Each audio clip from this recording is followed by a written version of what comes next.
Before we dive in, pause for a moment and tell me something. Where in the world are you watching from, and what time is it right now? Maybe it's sunrise in Nairobi, midnight in New York, afternoon in Canada, or evening in France. Don't just watch quietly. Drop a comment below, and let's see how far this story reaches across the world. Now, lean in, and let's begin. The storm had been raging for 3 days when Celeste Dubois found him bleeding to death in her barn, his body sprawled across the hay like a broken doll thrown by an angry child. Lightning illuminated his face in stark flashes, angular features carved by violence and hardship, skin pale from blood loss, dark hair matted with mud and crimson. His leather coat bore bullet holes that told stories of gunfights and desperate escapes, while the twin colts at his hips marked him as someone who lived by violence in a territory where the fastest draw determined who saw another sunrise. Blood pooled beneath him in the golden straw, spreading in dark patterns that spoke of internal wounds that would kill him within hours without medical attention. His breathing was shallow and labored, each exhale a struggle against pain that would have felled lesser men hours ago. The horse tied outside the barn bore the distinctive markings of someone who traveled hard and fast, its saddlebags bulging with the kind of gear that suggested a man who never stayed in one place long enough to call anywhere home. Celeste's first instinct was to saddle her own horse and ride to town for the doctor, but the storm made travel impossible, and Doc Mercier was 3 hours away even in good weather. Her second instinct was to let the stranger die. Widow women living alone couldn't afford to get involved with gunfighters and bounty hunters whose very presence brought danger like moths to flame. But as thunder shook the barn walls and rain drummed against the roof, she found herself kneeling beside him with medical supplies her late husband had kept for treating injured cattle. The man's eyes opened as she began cleaning his wounds, revealing intelligence that was startling in its intensity despite his weakened condition. His gaze was the color of winter storms, gray-blue and dangerous, but also holding depths of pain that went far beyond physical injury. When he tried to speak, blood frothed at the corners of his mouth, and she pressed a finger to his lips to silence him. "Don't try to talk," she whispered, her voice steady despite the fear that made her hands tremble. "Save your strength." As she worked to stop the bleeding from what appeared to be 3 separate bullet wounds, Celeste noticed details that didn't fit the image of a common outlaw or bounty hunter. His hands, though calloused from hard use, bore scars that spoke of careful work as well as violence. A chain around his neck held something hidden beneath his shirt that caught the lamplight like precious metal. Most telling of all was the way he watched her work, not with the calculating gaze of a man planning to take advantage of feminine kindness, but with something that looked disturbingly like recognition, as if he knew who she was despite being a complete stranger to her. 2 years earlier, Celeste had been the happiest woman in Colorado territory, married to Jean-Baptiste Dubois, a French immigrant who had built their ranch from nothing through backbreaking work and unwavering determination. Their love story had been the kind that made neighbors sigh with envy, a romance that began when she answered his advertisement for a mail-order bride and blossomed into the kind of partnership that made even the hardest frontier life seem like a blessing. Jean-Baptiste had seen past her plain appearance to the strength beneath, while she had recognized in him the gentle soul that made her feel beautiful despite what mirrors suggested. Their ranch in the foothills of the Rockies had been modest but prosperous, with cattle that thrived in the mountain meadows and a cabin that Jean-Baptiste had expanded room by room as their dreams grew larger and their future seemed more secure. He had talked constantly about the children they would have, the legacy they would build together, the way their love would grow stronger with each passing season. Celeste had never known happiness like those 18 months of marriage, when every morning brought new possibilities and every evening ended in the arms of a man who made her believe that fairy tales could come true for ordinary people with extraordinary love. The fever that took Jean-Baptiste had arrived with the spring thaw, carried by travelers who stopped for water and left death in their wake like seeds scattered by careless farmers. Within a week, the man who had never been sick a day in his life was burning with temperatures that no amount of cool cloths could reduce, his body racked by convulsions that grew worse despite every remedy Celeste and Doc Mercier could attempt. She had nursed him day and night, refusing to leave his bedside even when exhaustion made her collapse in the chair beside their marriage bed.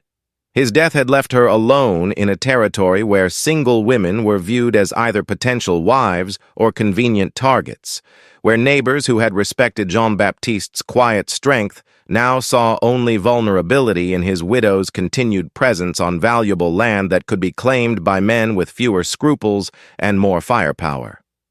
The grief that consumed her was complicated by practical fears about survival in a place where justice was sporadic and protection came only from what you could provide for yourself. The past 2 years had been a constant struggle against loneliness, poverty, and the advances of men who saw her widowhood as an opportunity rather than a tragedy. She had managed to keep the ranch running through sheer determination and the occasional help of neighbors who remembered Jean-Baptiste's kindness. But every season brought new challenges that tested her resolve to maintain the life they had built together. Now, as she tended to a wounded stranger whose very presence threatened the fragile stability she had fought so hard to maintain, Celeste wondered if her late husband would have approved of the compassion that might get her killed. The bounty hunter, for that's what he surely was, based on the wanted posters stuffed in his saddlebags and the professional quality of his weapons, remained unconscious for 2 days, while fever battled the infections that threatened to finish what his enemy's bullets had started. Celeste found herself in the strange position of nursing a man who might rob or kill her the moment he regained enough strength to move, while simultaneously hoping he would survive because watching someone die felt like losing Jean-Baptiste all over again.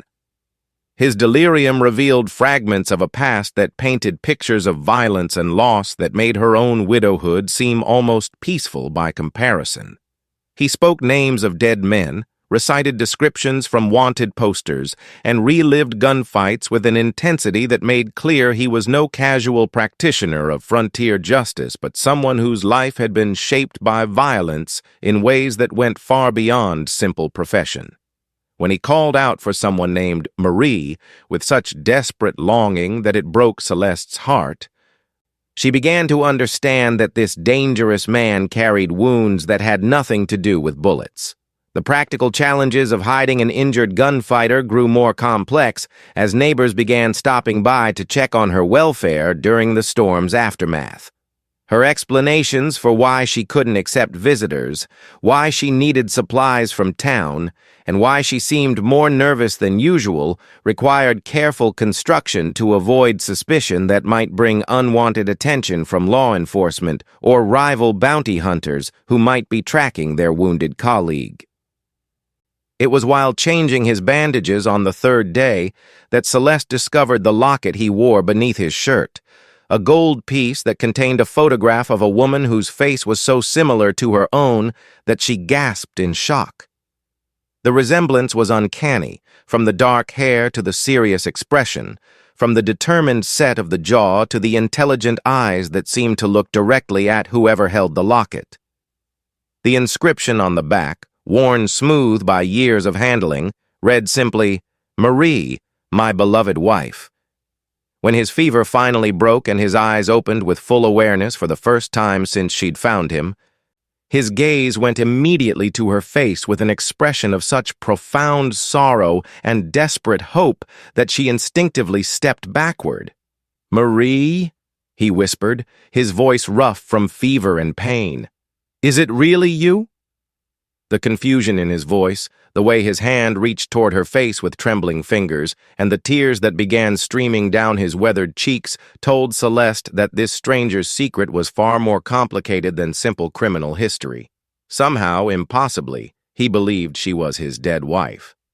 The explanation that followed, delivered in broken sentences between painful breaths, revealed a story that made Celeste's heart ache with understanding for grief that mirrored her own. The man who called himself Lucien Moreau had been a peaceful farmer in Kansas until raiders burned his homestead and murdered his wife Marie during the territorial conflicts that had turned neighbor against neighbor in bloody warfare over slavery and statehood.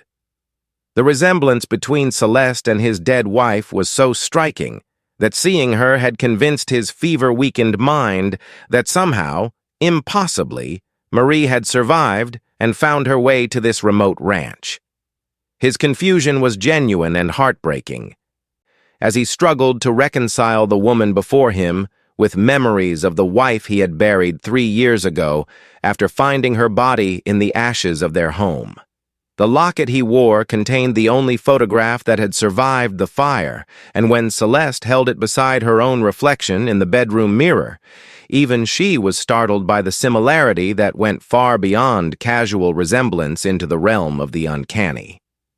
They could have been sisters, or even twins, separated by birth and circumstance. The story of how a grieving farmer had become a bounty hunter was told in fragments, as Lucien's strength came and went like tide pools filling and emptying with the ocean's rhythm. After burying Marie, he had tracked down the men who killed her with methodical determination that gradually transformed him from victim to hunter, from peaceful man to someone who lived by violence and slept with guns under his pillow. Each successful capture had brought money, but no peace. Each dead outlaw had failed to fill the emptiness that Marie's death had carved in his chest. For 3 years he had wandered the frontier territories, building a reputation as one of the most effective bounty hunters in the West while searching for the last 2 men responsible for his wife's death. The bullet wounds that had nearly killed him were souvenirs from a gunfight with Jake Morrison, one of the raiders he'd been tracking, a confrontation that had left Morrison dead, but Lucien shot full of holes and barely able to stay in his saddle long enough to find shelter. When the truth finally penetrated his confused understanding that she was Celeste Dubois, not Marie Moreau, and that his beloved wife was still dead despite the cruel trick of resemblance that had given him hope, Lucien's reaction was devastating to witness. He turned his face to the wall and wept with the abandoned grief of someone whose heart was being broken all over again, his powerful frame shaking with sobs that spoke of loss too profound for words.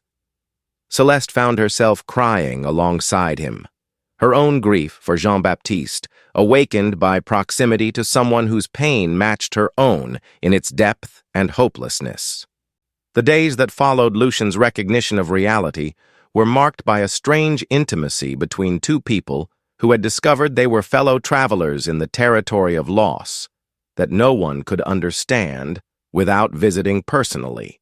Their conversations, conducted in low voices while Celeste continued nursing him back to health, revealed the similarities between their experiences with sudden widowhood and the way grief could transform people into versions of themselves they barely recognized. Lucien spoke about the man he had been before Marie's death, a reader of books, a lover of music, someone who believed that problems could be solved through patience and understanding rather than violence.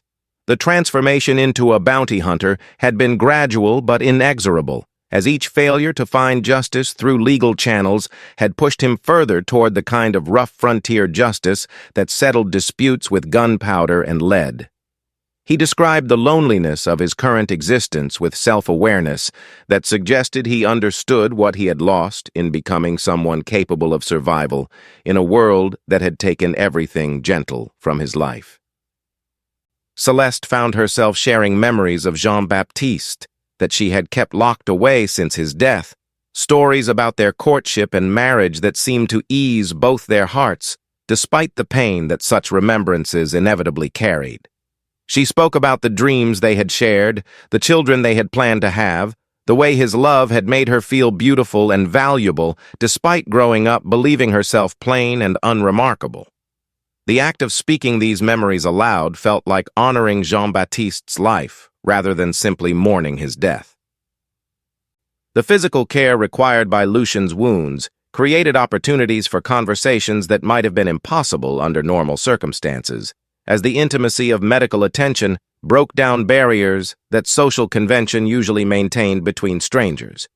His gratitude for her nursing was expressed not just in words, but in the way he watched her work, with an appreciation that suggested he understood the risk she was taking by sheltering someone whose presence could bring deadly consequences to her quiet life.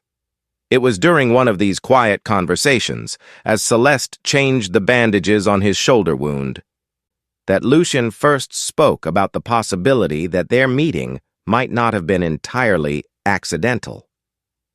"Marie used to say that God never closes one door without opening another," he said, his voice thoughtful as he studied her face in the lamplight.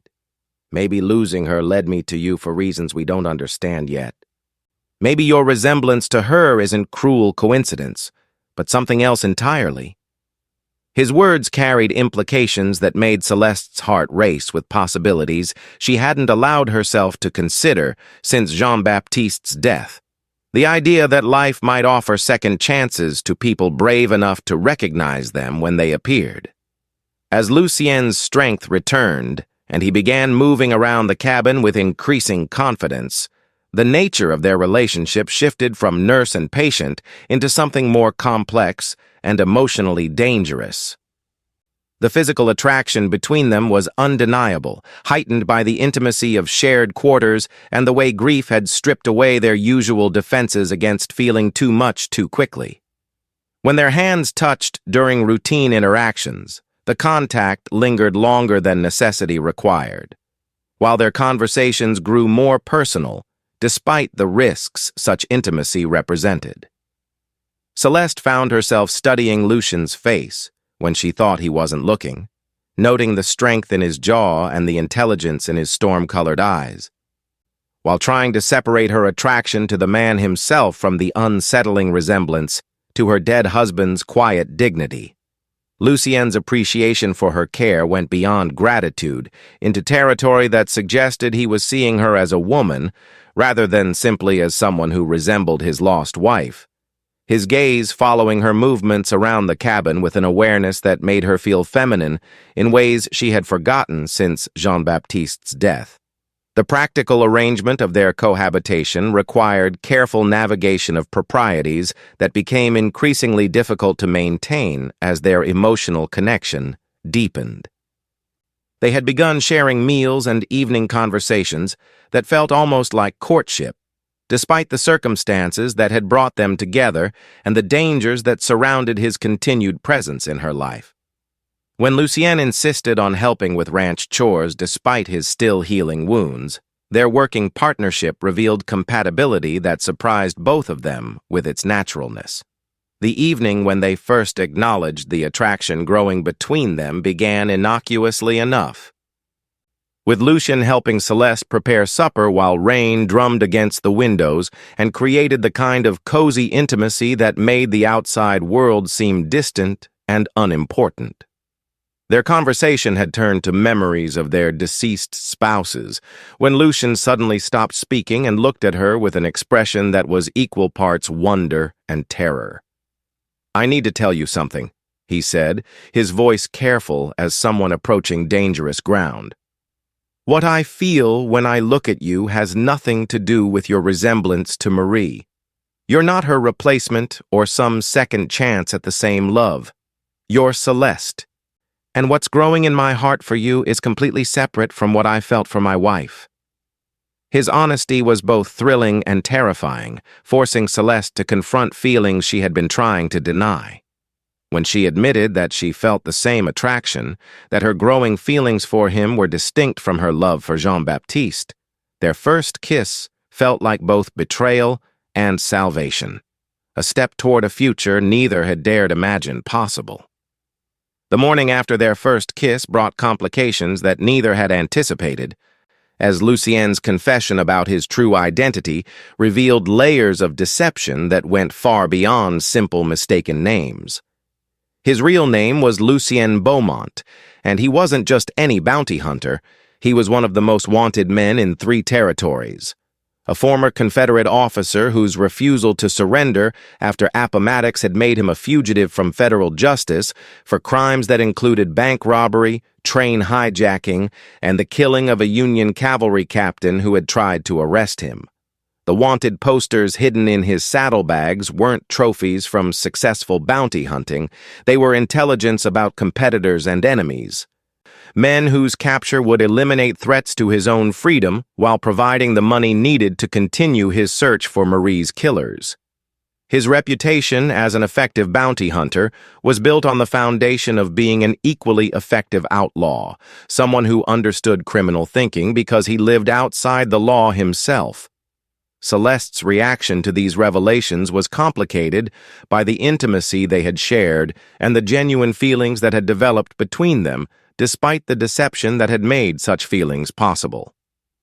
The man she was falling in love with was not just a grief-stricken widower, but a criminal whose presence in her home could result in her arrest as an accomplice if federal marshals tracked him to her ranch. The moral complexity of the situation was staggering. Should she turn in someone whose crimes were motivated by love and loss, or protect someone whose criminal actions had been driven by grief that mirrored her own? The practical implications were equally daunting, as Lucien's continued presence put her in danger from both law enforcement and the criminal associates who might view her as leverage to be used against him. His offer to leave immediately, to disappear from her life and carry his troubles elsewhere, was delivered with the kind of noble intention that only made her situation more emotionally difficult. The choice between safety and love was one she had never expected to face, especially with someone whose very existence challenged every assumption she had made about right and wrong. It was Lucien's explanation of his last robbery that provided the context she needed to understand the man behind the criminal reputation. The bank in Dodge City had been robbed not for profit, but because it held the money that Jake Morrison had deposited after murdering Marie. Blood money that Lucien had stolen and distributed to families of Morrison's other victims. His crimes were acts of rough justice in a territory where legal justice was often unavailable to people without political connections or sufficient wealth to hire effective representation. When he showed her the letters of gratitude from widows and orphans who had received Morrison's stolen money, Celeste began to understand that morality in frontier territory was often more complex than the simple distinctions between legal and illegal that governed more civilized places. The federal marshals arrived on a Tuesday morning, their official badges gleaming in the sunshine as they approached Celeste's cabin with the methodical confidence of men who had tracked their quarry to its final hiding place. Through the kitchen window, she watched them spread out around the ranch buildings with professional precision, while her heart hammered against her ribs like a trapped bird. Lucien, still weak from his wounds, but mobile enough to move quickly when necessity demanded, had already positioned himself in the root cellar, with weapons ready for what might be his final gunfight.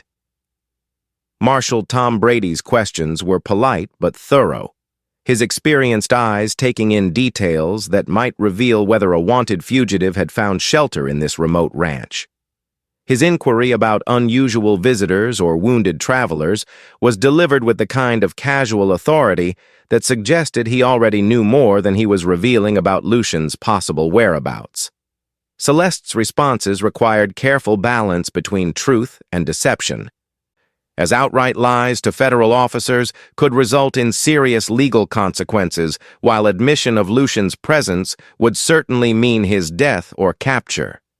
The search that followed tested every aspect of Celeste's ability to appear calm, while federal agents examined her property for signs of the man hidden just feet below where they walked.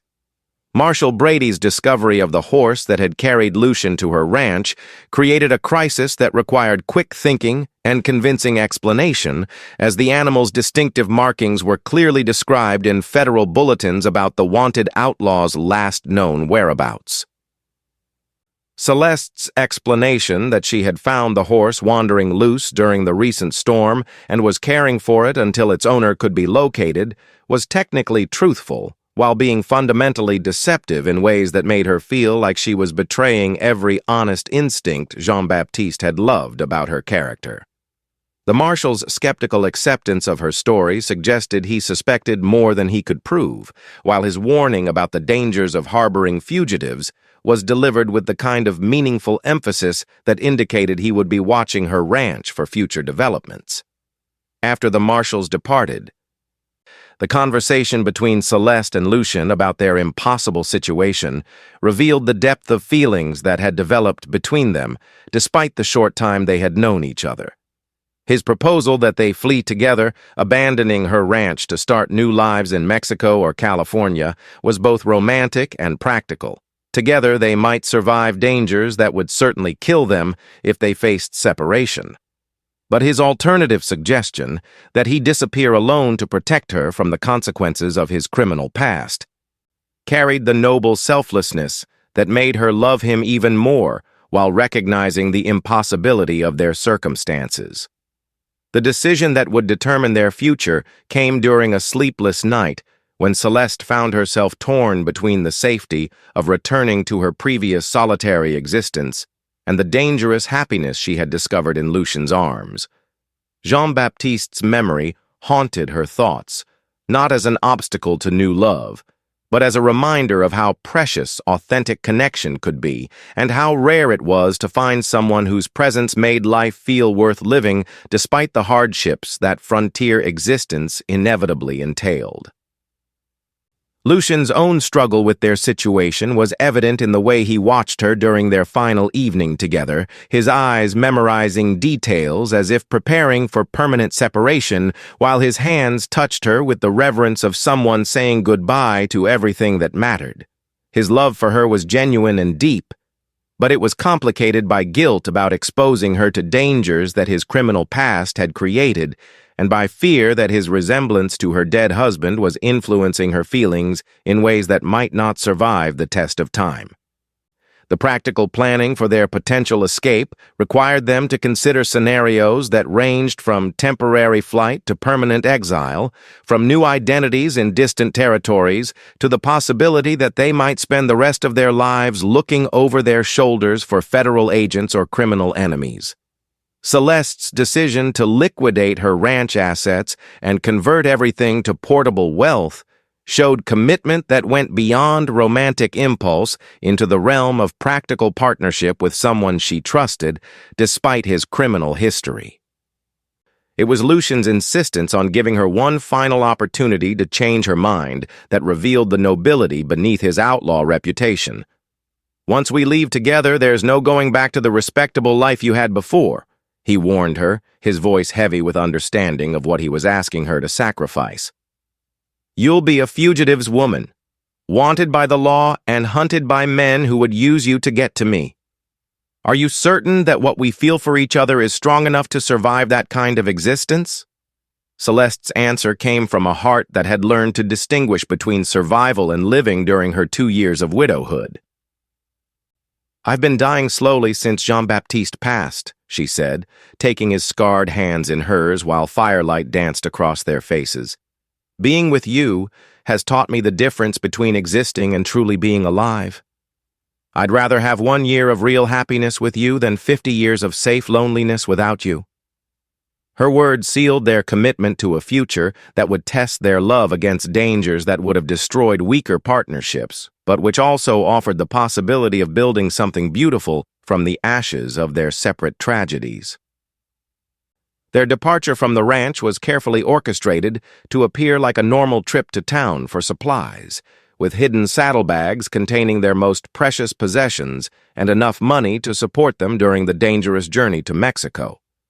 Celeste's goodbye to the home she had shared with Jean-Baptiste was heartbreaking but necessary, as staying would mean eventual capture for Lucien and probable imprisonment for herself as an accomplice to harboring a federal fugitive. The first day of their flight took them through mountain passes that Lucien knew from his outlaw years, hidden trails that avoided main roads where federal patrols might intercept travelers whose descriptions matched wanted posters.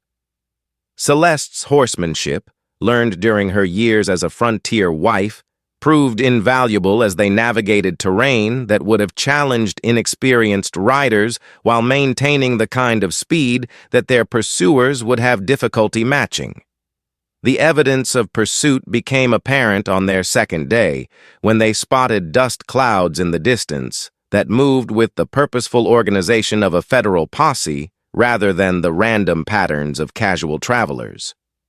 Marshal Brady had apparently been more suspicious of Celeste's story than his polite questioning had suggested, and his discovery of their flight had triggered a manhunt that included not just federal agents, but local law enforcement and possibly bounty hunters attracted by the substantial reward on Lucian's head.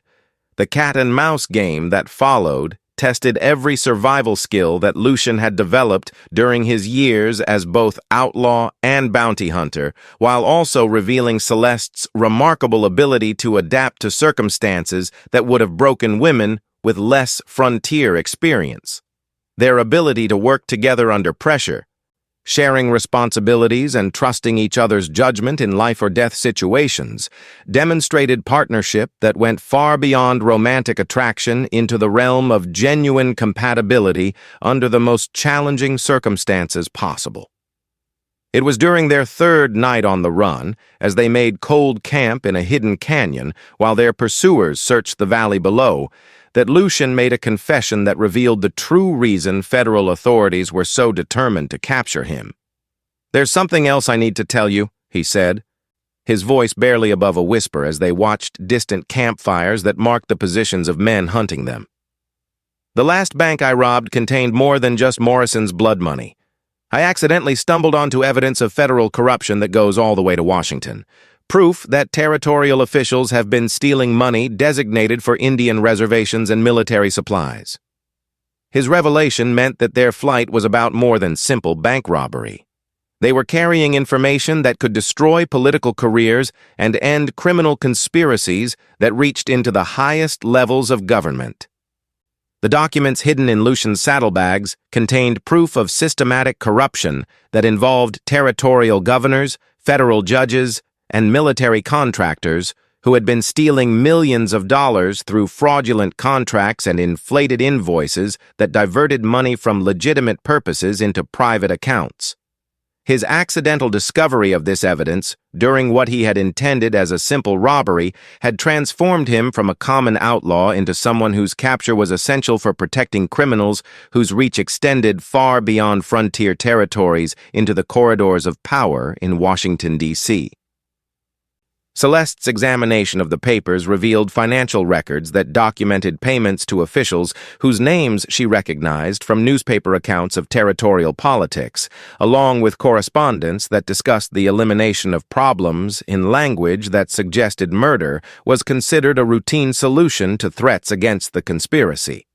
The scope of the corruption was staggering, involving enough money to fund entire military campaigns while depriving Indian tribes and frontier settlements of resources that had been legally appropriated for their benefit. The realization that they were carrying evidence that could topple governments and destroy careers explained why their pursuit had been so relentless and well-funded, as the men hunting them weren't just seeking justice but protecting criminal enterprises worth more money than most people could imagine.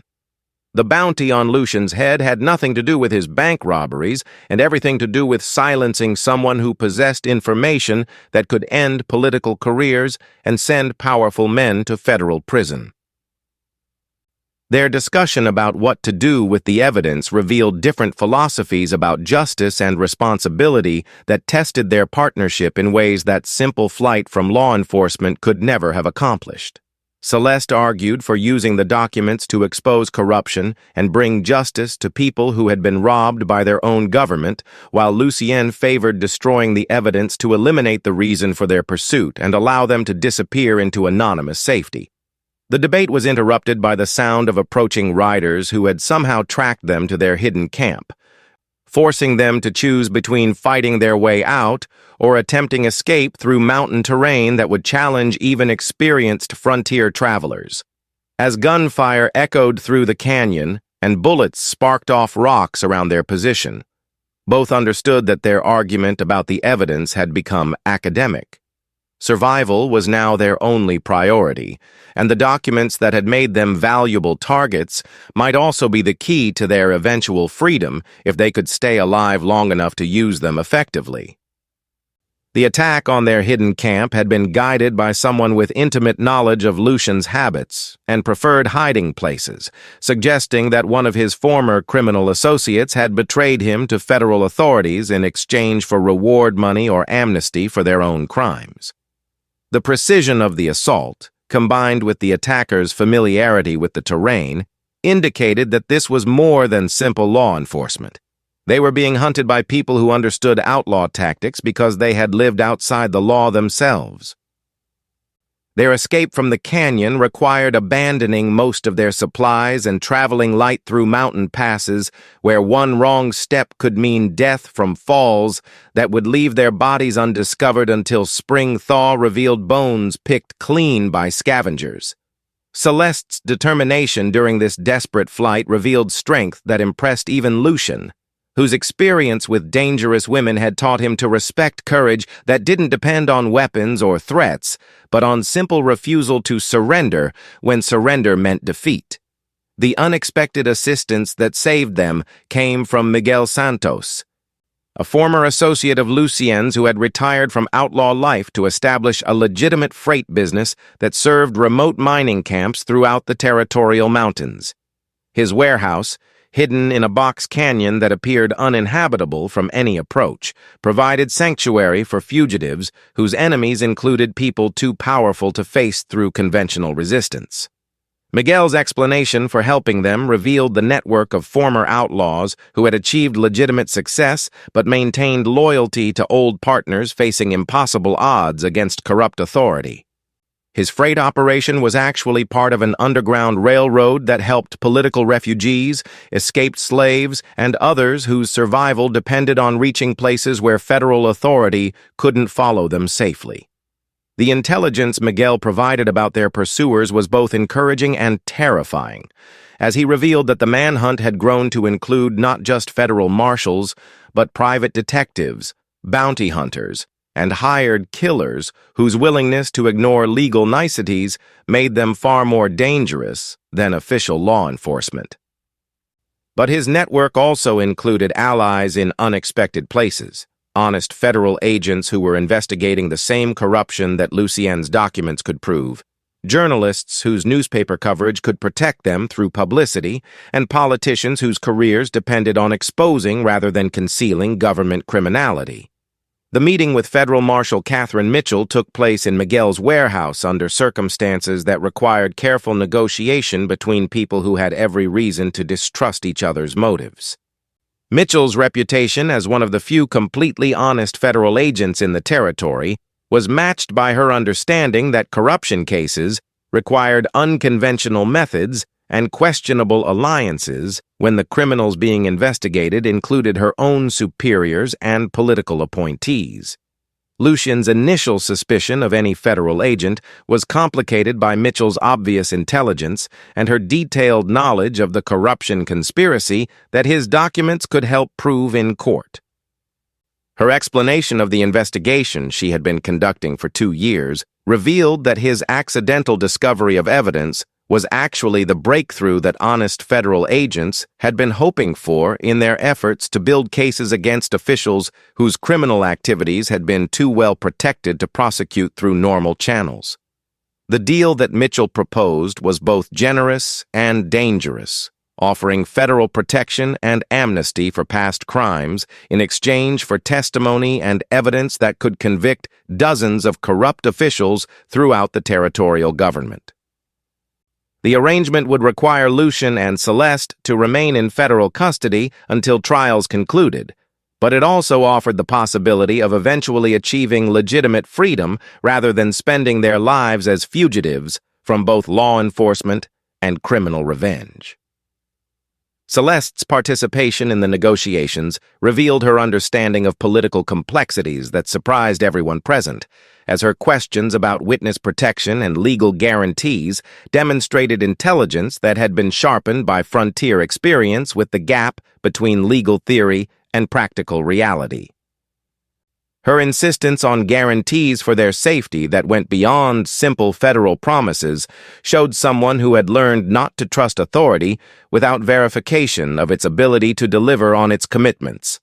The agreement they finally reached was unprecedented in territorial law enforcement, creating a partnership between admitted criminals and federal agents that would test everyone's ability to trust people whose backgrounds suggested they should be natural enemies.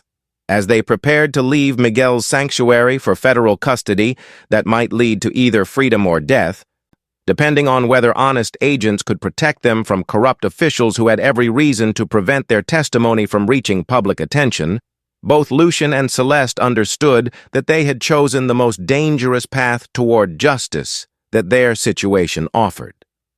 The federal safe house in Denver was a nondescript building that appeared to be an ordinary boarding house, but was actually a fortress designed to protect witnesses whose testimony could destroy criminal conspiracies that reached into the highest levels of territorial and federal government. The security arrangements that surrounded their daily life were extensive but carefully concealed, with agents posing as fellow boarders while maintaining constant surveillance for threats that could come from any direction.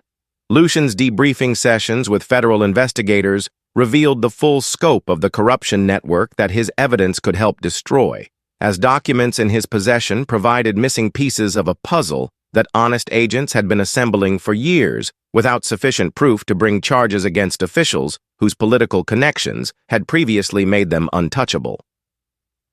His detailed knowledge of criminal operations, gained through years as both outlaw and bounty hunter, proved invaluable for understanding how corrupt officials had used legitimate authority to protect illegal enterprises. Celeste's role in the investigation evolved from simple supporting witness to active participant as her intelligence and frontier experience provided perspectives that helped federal agents understand how corruption had affected ordinary citizens throughout the territory. Her testimony about the gap between official policy and actual practice in remote areas gave investigators insights into the real impact of criminal activities that had previously been viewed only as financial crimes rather than human tragedies. The threats against their safety became apparent when the first attempt on their lives was made by someone who had infiltrated the federal building's security through credentials that suggested corruption reached even into the agencies supposedly investigating criminal activity. The attack was prevented only by Marshal Mitchell's suspicious nature and quick reflexes, but it demonstrated that their enemies included people with access to federal facilities and information about witness protection arrangements. The decision to move them to a more secure location was complicated by uncertainty about which federal agents could be trusted and which might be working for the criminal conspiracy they were trying to expose.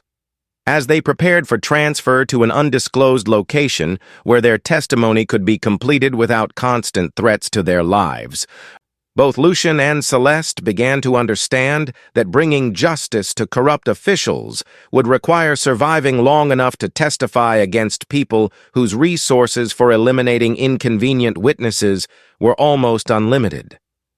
The federal courthouse in Colorado Springs was transformed into an armed camp for the corruption trials that would determine whether justice could triumph over political influence and criminal intimidation in a territory where honest government had been replaced by systematic theft and murder.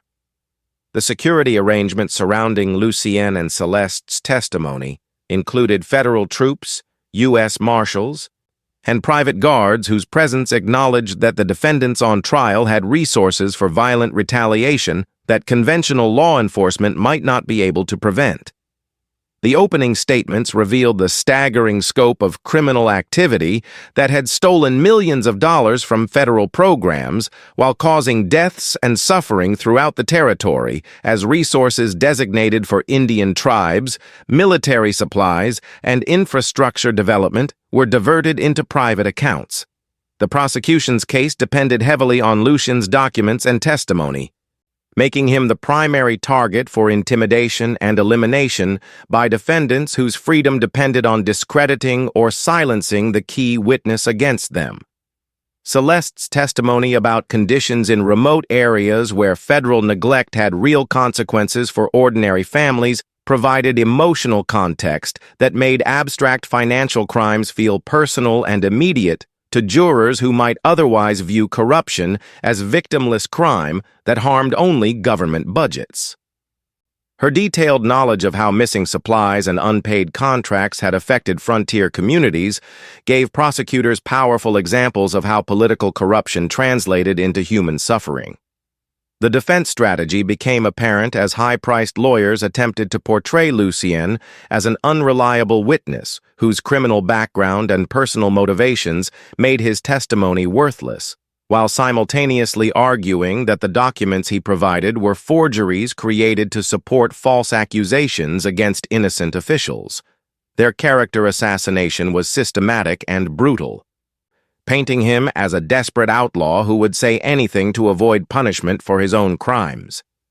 The moment that changed everything came when Celeste was asked to verify Lucien's character under oath, forcing her to choose between protecting the man she loved and telling the complete truth about their relationship under circumstances where perjury could result in federal charges that would destroy her chance for future happiness.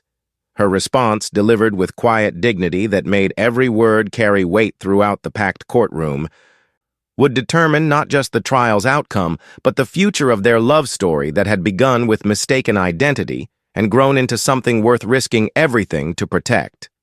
Celeste's testimony under cross-examination became the emotional centerpiece of the entire trial as defense attorneys attempted to portray her as either a gullible woman deceived by a manipulative criminal or a willing accomplice whose romantic involvement with the defendant made her testimony worthless. Her responses revealed intelligence and moral strength that impressed everyone present, while her detailed knowledge of the evidence and her obvious sincerity made her impossible to dismiss as either naive or dishonest. The revelation of their romantic relationship, exposed through aggressive questioning designed to undermine her credibility, actually strengthened the prosecution's case by demonstrating that Celeste's support for Lucien was based on intimate knowledge of his character rather than superficial impressions. Her explanation of how love had developed between them despite the circumstances that brought them together created sympathy among jurors who understood that genuine emotion couldn't be faked convincingly enough to fool someone living in close quarters with potential deception. The defense's attempt to use Lucien's resemblance to Celeste's dead husband as evidence of psychological manipulation backfired when she provided detailed testimony about the differences between the two men and the distinct nature of her feelings for each. Her analysis of her own emotions, delivered with the kind of honest self-examination that courtroom observers rarely witnessed, demonstrated someone whose love was based on genuine compatibility rather than confused grief or romantic desperation. The prosecution's presentation of additional evidence that corroborated Lucien's documents proved that his testimony was accurate regardless of his criminal background, while witness after witness confirmed the real-world impact of the corruption that had stolen resources from people who desperately needed federal assistance. The pattern of evidence was so overwhelming that even skilled defense attorneys began to focus on damage control rather than complete acquittal for their clients. The turning point came when one of the defendants attempted to flee the courtroom and was shot by federal marshals who discovered he was carrying weapons and explosives intended for use against witnesses and prosecutors. His death during the attempted escape confirmed that the conspiracy was willing to use violence to avoid justice, while documents found on his body revealed plans for eliminating key witnesses that included detailed arrangements for murdering both Lucien and Celeste regardless of the trial's outcome. The conviction of 12 territorial officials on federal corruption charges was hailed as a victory for honest government, but it also created new dangers for Lucien and Celeste as surviving members of the criminal conspiracy sought revenge against witnesses whose testimony had destroyed careers and fortunes built through decades of systematic theft. The security arrangements that had protected them during the trial were necessarily temporary, and their long-term safety would depend on either eliminating remaining threats or disappearing so completely that vengeful criminals couldn't locate them. Federal amnesty for Lucien's past crimes was officially granted in recognition of his cooperation with the investigation, but pardons from Washington couldn't protect him from private revenge by people whose resources for hiring professional killers remained substantial despite their legal defeats. The bounty on his head had actually increased as corrupt officials used their remaining wealth to fund elimination of witnesses who could testify in future cases involving related criminal activities.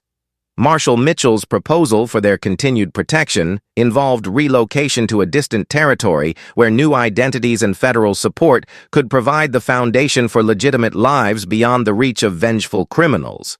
The witness protection program was experimental and uncertain, but it offered possibilities for genuine freedom that simple flight could never have provided for people whose faces were known to too many dangerous enemies. Celeste's decision about their future was complicated by attachments to the territory where she had been happy with Jean-Baptiste and where their love story had developed despite impossible circumstances. Leaving meant abandoning everything familiar for an uncertain future, in places where they would have no connections or support beyond what federal protection could provide. But staying meant constant vigilance against enemies whose hatred was personal and whose resources for violence were extensive. The choice was made for them when the second assassination attempt was discovered before it could be executed, revealing that criminal conspirators had infiltrated federal protection arrangements through corrupted agents whose loyalty could be purchased by people with sufficient wealth and motivation. The attack plan included not just their deaths, but the elimination of other witnesses and prosecutors whose continued existence threatened remaining members of the corruption network who had avoided conviction through superior legal representation or insufficient evidence. The train that carried them west toward their new life in California was guarded by federal agents whose job was to ensure that Lucien and Celeste reached their destination alive and anonymous, their old identities officially dead, while new names and backgrounds provided cover for starting over in places where their past couldn't follow them. The documents that established them as Edward and Marie Sinclair, a married couple from Ohio seeking opportunities in the growing California economy, were authentic enough to withstand casual scrutiny while providing legal protection against discovery by people hunting their previous identities. The ranch they purchased in the fertile valleys east of San Francisco was modest but prosperous, with established cattle operations and good water rights that would provide the foundation for building financial security through honest work rather than criminal activity. The seller's willingness to accept cash payment without extensive questions suggested that California's frontier mentality was more concerned with practical results than detailed background investigations for people whose money was genuine regardless of its source. Their integration into the local community proceeded carefully, as they balanced the need for social acceptance against the risk of attracting attention that might eventually reach people searching for witnesses who had destroyed a criminal conspiracy. Celeste's medical knowledge, gained through caring for Jean-Baptiste and nursing Lucien back to health, made her valuable to neighbors who lacked access to professional medical care in remote areas where doctors were scarce and expensive. Lucien's transformation from outlaw to legitimate rancher required learning new skills and suppressing old instincts, but his intelligence and determination enabled him to master the business aspects of cattle raising, while his wartime experience provided leadership abilities that made him respected among local ranchers who valued competence over social background. His careful avoidance of situations that might require violence demonstrated someone committed to leaving his criminal past permanently behind. The evening when they received word that the last of the corrupt officials from their testimony had been captured and convicted marked the end of their need for constant vigilance against revenge, allowing them to plan for a future that included possibilities they had never dared consider during their months as fugitives and protected witnesses. As they sat on their porch watching sunset paint the California mountains in shades of gold and purple, both understood that their love story had survived tests that would have destroyed weaker partnerships, creating something stronger and more valuable than either had believed possible when their relationship began with mistaken identity and desperate circumstances. The transition from life as protected witnesses to ordinary citizens proved more difficult than either Lucien or Celeste had anticipated, as the habits of constant vigilance and careful secrecy couldn't be abandoned simply because official threats had ended. Their relationship, forged in crisis and sustained through danger, had to be rebuilt for peaceful circumstances where external pressures no longer forced them to depend on each other for survival in ways that made their compatibility obvious and essential. The psychological aftermath of their traumatic experiences created challenges that tested their love in ways different from, but equally demanding as the physical dangers they had survived together. Lucien's nightmares about his criminal past and the violence that had shaped his adult life required patience and understanding from someone who had her own demons to wrestle with regarding loss, grief, and the moral complexities of loving someone whose hands had been stained with blood regardless of his motivations. Celeste's struggle with guilt about abandoning the ranch, where she had been happy with Jean-Baptiste, was complicated by happiness that felt like betrayal of her first husband's memory, even though logic told her that moving forward with life was what Jean-Baptiste would have wanted for her. The process of learning to love Lucien as himself, rather than as someone who had filled the emptiness left by widowhood, required honest examination of feelings that were easier to avoid than confront directly. Their efforts to build a normal marriage were further complicated by the practical challenges of establishing relationships with neighbors who knew them only as Edward and Marie Sinclair, requiring them to maintain false identities that made genuine friendship difficult while creating constant risk of exposure through casual remarks or forgotten details. The isolation this created was different from their previous loneliness, but equally challenging in its own way. The turning point in their adjustment came when Celeste discovered she was pregnant, forcing both to confront what kind of parents they wanted to be and what kind of legacy they hoped to leave for children who would grow up knowing nothing about their parents' dramatic past. The prospect of raising a family provided focus for their future planning while creating motivation to complete their transformation from fugitives to citizens whose past would never threaten their children's safety or happiness. 5 years after Celeste found a dying bounty hunter in her barn, the Sinclair Ranch had become one of the most prosperous operations in the county, while Edward and Marie Sinclair were known throughout the valley as a couple whose partnership demonstrated what was possible when two people combined complementary strengths in service of shared goals. Their success had been built through honest work and intelligent management, proving that Lucien's criminal skills could be redirected toward legitimate purposes when proper motivation existed.